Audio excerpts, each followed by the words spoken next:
ప్రకటించిన రీతిగా ప్రారంభించిన రీతిగా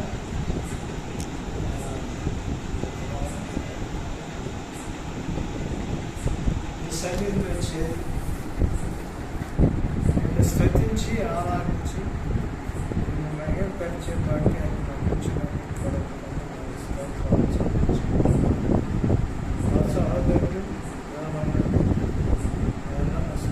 దర్శించి ప్రయాసలపై ఉంచారు.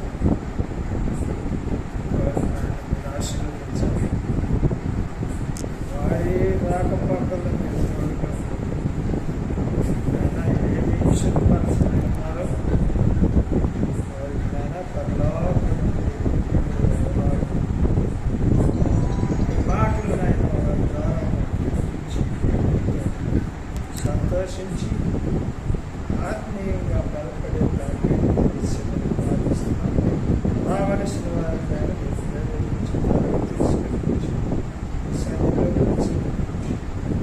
ఎదగల మాటలు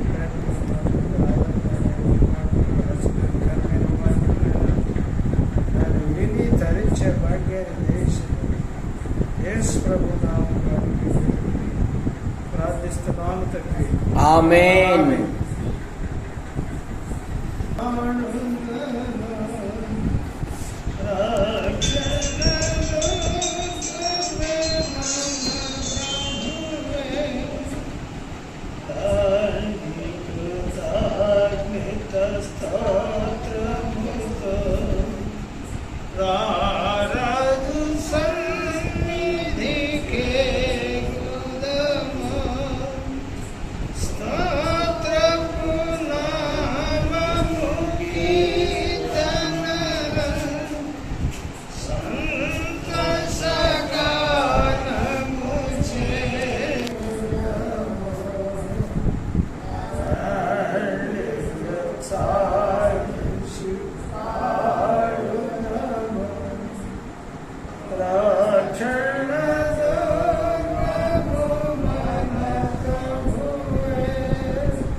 చేయబడుతుంటే ఏం చేత ఆయన క్రీస్తులో మనం ఏర్పడుతాం.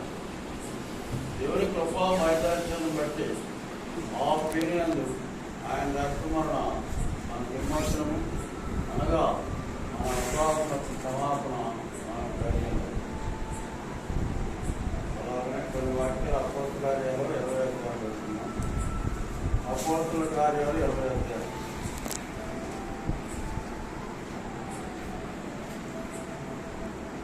123వ పేజీ 18లో 123వ పేజీ 18లో అపోస్తుల కార్యాలు 20 అధ్యాయము 27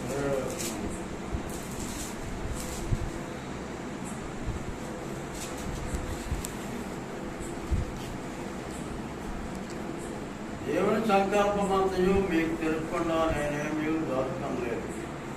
దేవుడు తన స్వరక్తమిచ్చి సంపాదించిన తన సంఘమును బయటకు పరిశుద్ధాత్మ మిమ్మల్ని దేనియందు అధ్యక్షులుగా ఉంచను. ఆ యావత్ మందను గురించి మీ మట్టుకు మిమ్మల్ని గురించి జాగ్రత్తగా ఉంది. నేను వెళ్ళిపోయిన తరువాత ఘోరమైన తోడేళ్ళు మీలో ప్రవేశించనని నాకు తెలియదు. వారు మందను కనికరింపరు మరియు శిష్యులను తమ వెంట వేసుకొని పోవాలని వంకర మాటలు వాళ్ళకు మనుషులు మీలోనే బయలుదేరు. కావున నేను 3 సంవత్సరాలు రాత్రిలో కన్నీళ్ళు విడుస్తూ ప్రార్థిస్తూ ప్రతి మనిషిని మానక బుద్ధిని మీరు జ్ఞాపకం చేసుకొని మెలకువగా ఉండడు. ఇప్పుడు దేవునికి ఆయన కృపావాక్యములను మిమ్మల్ని అప్పగిస్తున్నాను. ఆయన మీకు క్షేమాభివృద్ధి కలుగజేయటకును పరిశుద్ధపరచబడిన వాటిలో వాటి మనవించటకును శక్తిమంతులు. ఎవరు వెండినను బంగారమైనను పసుమైనను నేను ఆశించలేదు. నా ఆత్మ నిమిత్తము నాతో ఉన్నవారి నిమిత్తము ఈ నా చేతులు కష్టపడినవని మీకే తెలియదు. మీరును ఈలోగా ప్రయాసపడి బలహీనను సంరక్షింపాలని పుట్టుకొండ కంటే ఇస్తా ధన్యం అని ప్రభు అయిన ఏడు చెప్పిన మాటలు జ్ఞాపకం చేసుకున్నానండి. అన్నిటిలో మీకు మాదిరికి వచ్చినట్టు చెప్పండి. అప్పుడు ఈలోగా చెప్పి మోకాల్లోని వారందరితో ప్రార్థన చేసింది. అప్పుడు వారందరూ చాలా వేసింది. మీరు ఇక మీద నా మొక్క చూడాలని అతను చెప్పిన మాటలు చేస్తుగా పౌలు మేడ మీద పడి అతను గుర్తు పెట్టుకుని వాళ్ళు ఓడ వరకు అతన్ని తాగాలి.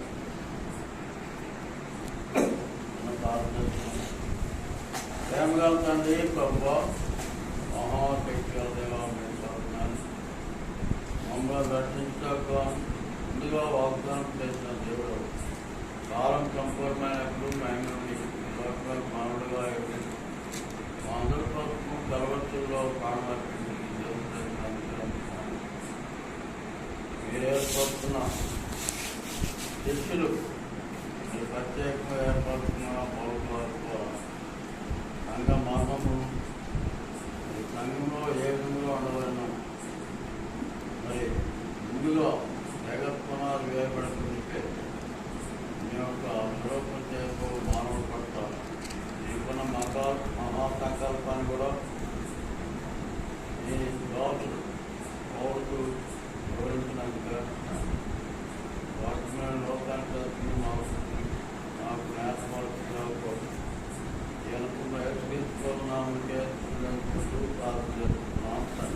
ఆమేన్.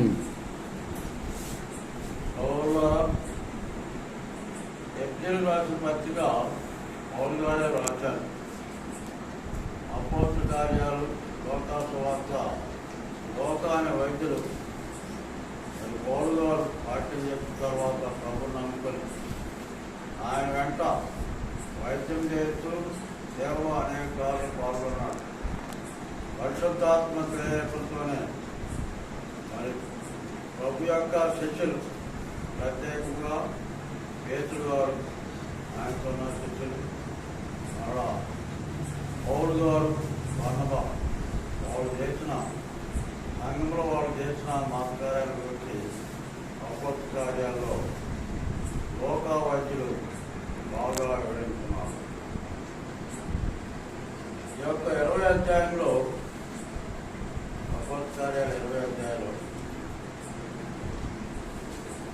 పౌలు గారు ఇలాగంటున్నారు, దేవుని సంకల్పమంతా మీకు తెలుపకుండా నేనేమి జరుగుతాం లేదు. వీళ్ళారా, దేవుని సంకల్పం ఎంతో శ్రేష్టమైనది. మనం నిలుచుంటున్న ఆకాశం కానీ భూమి కానీ సూర్యుడు చంద్రుడు నక్షత్రాలు ఏమి లేనప్పుడే దేవుడు ఉన్నాడు. ఆయన సర్వశక్తిమంతుడు, సర్వాధికారి, సర్వానికి మూలకర్త, సర్వ జ్ఞానానికి మూలకర్త ప్రభు అయిన దేవుడే. ఆయన ఏమీ లేనప్పుడే ఉన్నాడు. జ్యోతిర్మైన దేవుడు అంటే ఎల్లప్పుడూ వెలుగుతూ ఉండేవాడు. మనం సూర్యునే చూడలేము. సూర్యుడి కంటే అధిక రెట్లు వెలుగుగల దేవుడు మన ప్రభు. కాబట్టి ఆ ప్రేమగల ప్రభు ముందుగానే ప్రపంచాన్ని సృజించే ముందే నిన్ను నన్ను మన పితరులైన ముత్తాతలు ఆదామాత్మైన వాళ్ళందరూ ప్రభు రాడు వరకు మరి పట్టుకో శిక్షణ నిమిత్తం కూడా దేవుడు ముందుగానే తెలుసు. ఆయన భవిష్యత్ జ్ఞాని కనుక సమస్తాన్ని ఆయన యొక్క హృదయంలో ఒప్పుకొని అనేక సంవత్సరం దాటిన తర్వాత మానవులకు మనను ముందుగా ఆదామును ఆయన స్వరూపాన్ని చేసి తర్వాత ఒంటరిగా ఉన్నాడని ప్రకటన చేసి అవను కూడా చేసినట్లు మనం ఆదికాండం 2వ అధ్యాయంలోనే చూస్తున్నాం. దీనివల్ల మీకందరూ తెలుసు, అది డాక్టర్ గారు కూడా చెబుతారు.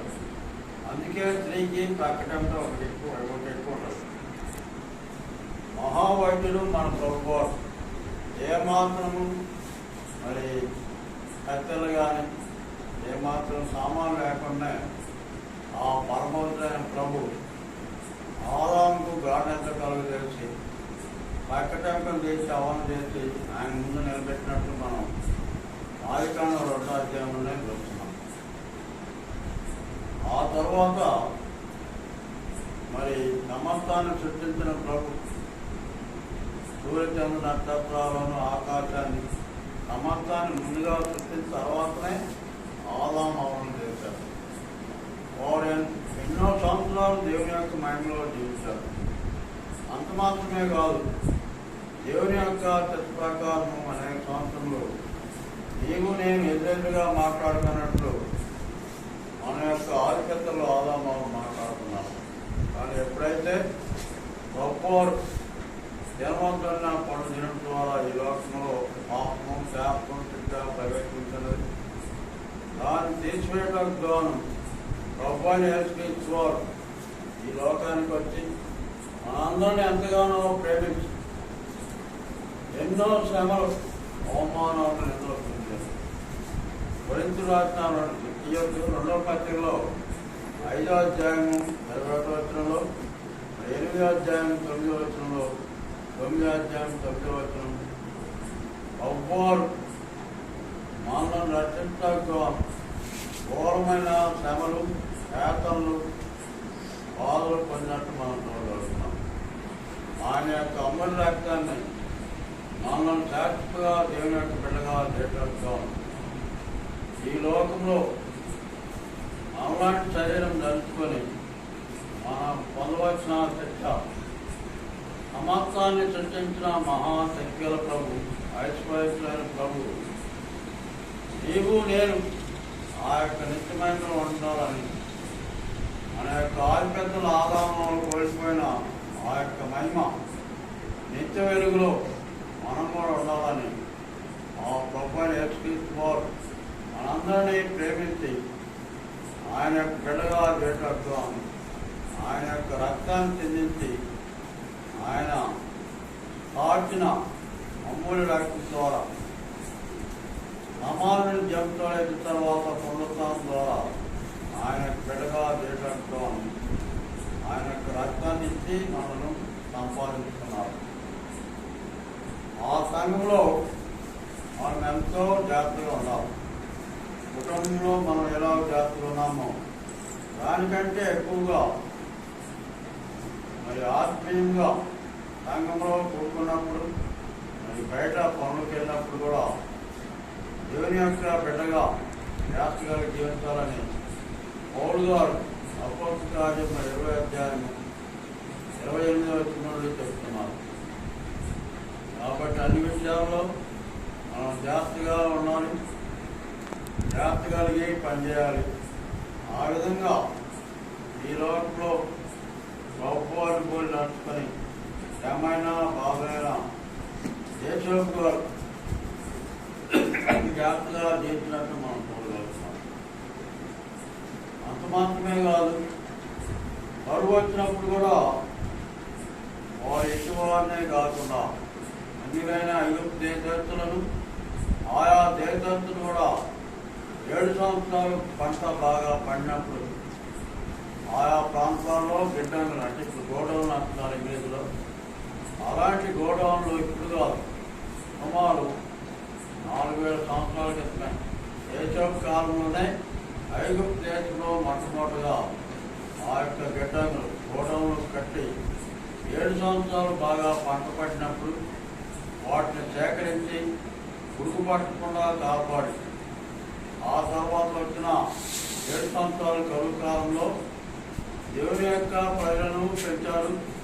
మరి అన్నిలను కూడా ఆశ్చర్యంగా పోషించినట్టు, పేదలను బలహీనలను సంరక్షించినట్టు మనం చూడగలుగుతున్నాం.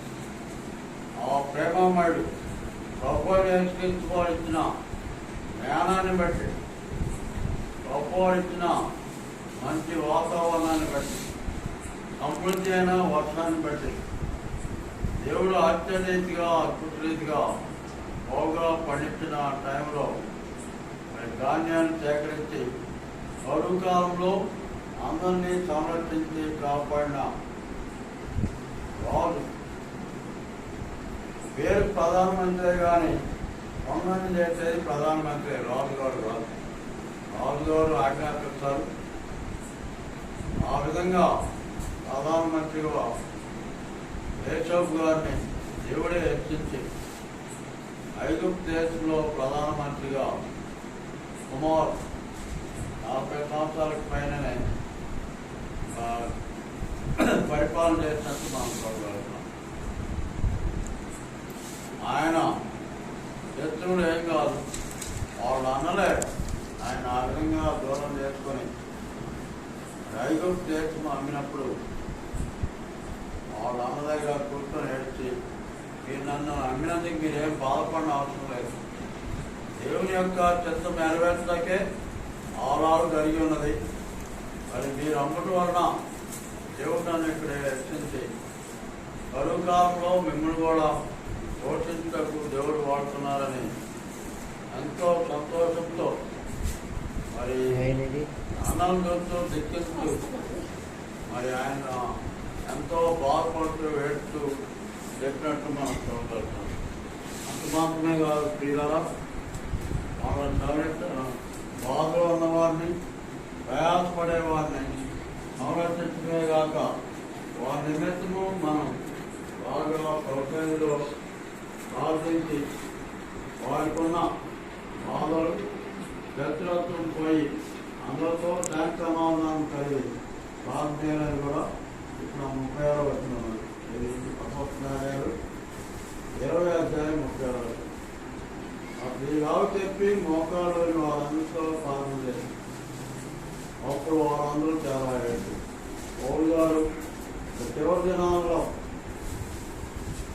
రోమా చక్రవర్తి దగ్గర వెళ్ళక ముందు పౌలులో ప్రయాణం అయ్యేటప్పుడు ఆయన ఏర్పరుచున్న బిడ్డల దగ్గరికి వచ్చి ఆయన ఎంతో బాధతో చెప్పి అర్ధరాత్రి వరకు వాక్యం చెప్పుకుంటూ దుఃఖంతో ఒకరిని మరి కౌగులించుకొని గుర్తించు మొదలు పెట్టుకొని ఓడించినట్టు మనం చివరి వర్షంలో దొరుకుతాం.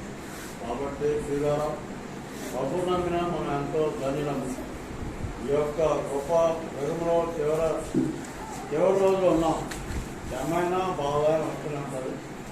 ఈ యొక్క బాధలు శ్రమలు ఇప్పుడు కొత్తగా వచ్చినాయేం కాదు. గొప్ప ఈ లోకానికి మానవ రూపంగా రాకముందే యేసయ్య గారిని, ఇంకా దానియేలు గారిని, అలాగే యోబు గారిని ప్రభుని ఏర్పరుస్తున్న బిడ్డలు అబ్రహాం ఇస్సాకు ఇలాగా అందరినూ కనిపెట్టారు. దేవుడే అన్ని సమయాల్లో తోడై నడిపిస్తున్నారు కనుక మనమేమి జడేయకూడదు, భయపడకూడదు. శ్రమలు వచ్చినప్పుడు తప్పక ఆయన యొక్క శక్తిని అనుగ్రహించి కాపాడటకు శక్తిగల దేవుడే ఉన్నాడు. మెలకువగొండి పట్టుదలతో మనం ప్రార్థన చేయాలని గొప్పవారు ఆయన యొక్క వాక్య ద్వారా హెచ్చరిస్తున్నాం. ఆ యొక్క వాక్యాలు చదువుకున్న చదువుతున్నాం. ఫిలిప్పీయులకు రాసిన పత్రిక 4వ అధ్యాయం.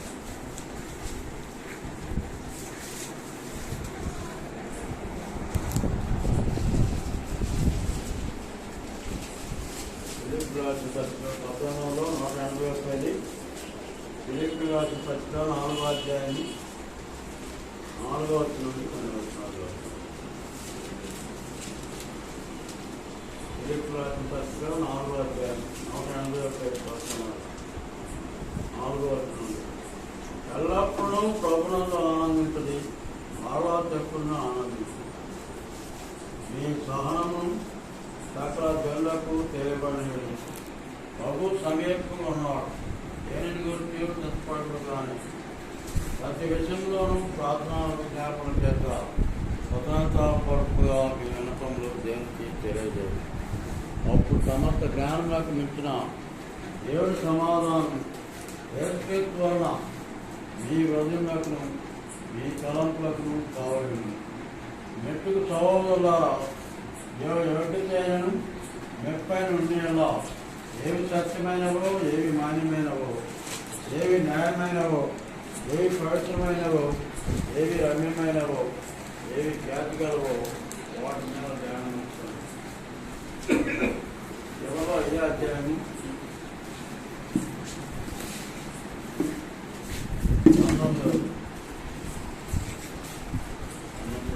బాగా దేవుడు తన ఐశ్వర్యం చొప్పున కీర్తిస్తున్న మైండ్లో మీగా మా ప్రతి అవసరము చేసి మా ధన్య దేవుడికి యుగములకు మైండ్గా దేవుడు ఆది నుండి అందరినీ ప్రేమిస్తున్నాడు. ఆయన వ్యతిరేకంగా అందరినీ ఆదాము సంతానమైన మన అందరూ దేవుడికి విరోధమే. ఆయనను మన యొక్క సృష్టికర్త మనం నశించేస్తున్న యొక్క మనిషి కుమారుడుగా వచ్చి మన అందరి కోసం ప్రాణమర్చింది జరుపుతున్నాడు. ఆయన యొక్క బిడ్డగా చేస్తున్నాడు. మనకు డబ్బు నమ్ముకున్నాం కనుక మనం ఏమాత్రము బాధపడిన అవసరం లేదు. డబ్బు నమ్మినా మనం ఎంతో ధనులము. ఈ లోకంలో ఏమైనా బాధైనా తెంతైనా కష్టమైనా ఏది వచ్చినా ప్రభుత్వం స్తుతించి ప్రార్థన చేసినట్లయితే గొప్పవారు తప్పుగా శాంతి సమాధానం అనుగ్రహించి ఆయన మహిమాభిమానం ఆయన సాక్షాత్తుగా జీవింపజేటకు శక్తిగా దేవుడేమో. ఆయన ఐశ్వర్యము ఎవరు ఎంతని ఊహించలేరు. ప్రతి ఒక్క అవసరతను గొప్పవారు తన మహా ఐశ్వర్యం నుండి మనందరికీ అనుగ్రహించి ఆయన రారాజుగా ప్రభువు వస్తున్నారు కనుక ఆయన రాకడలో ఎత్తపడి ఆయనతో ఎల్లప్పుడూ నిరంతరం ఉంటాగా క్రీస్తు వధువుగా మనకు అనుగ్రహించిన పరిశుద్ధాత్మ దేవుడే తోడై మొత్తం డాగులైనటువంటి క్రీస్తు వధువుగా మనం ఏర్పడుతున్నాం. కాబట్టి ప్రభుని స్తుతించు, ఆరాధించు, కష్టపడి పనిచేయచ్చు, వాక్యాన్ని ధ్యానించుకుంటూ ప్రభుని పూజించు, ప్రార్థన చేయొచ్చు. ప్రభు యొక్క రావడం ఆయనపాలని గౌరవపేటను మనం చేస్తున్నాం. మనకు ఏర్పడకుండా మనను ఆయన యొక్క మార్గంలో సత్యంలో జంపు చేస్తున్న పరిశుద్ధాత్మ దేవుడే తోడై ప్రభు యొక్క రావడం కొరకు మనను మొత్తం డాగులైనటువంటి క్రీస్తుగా తయారు చేయగలరు.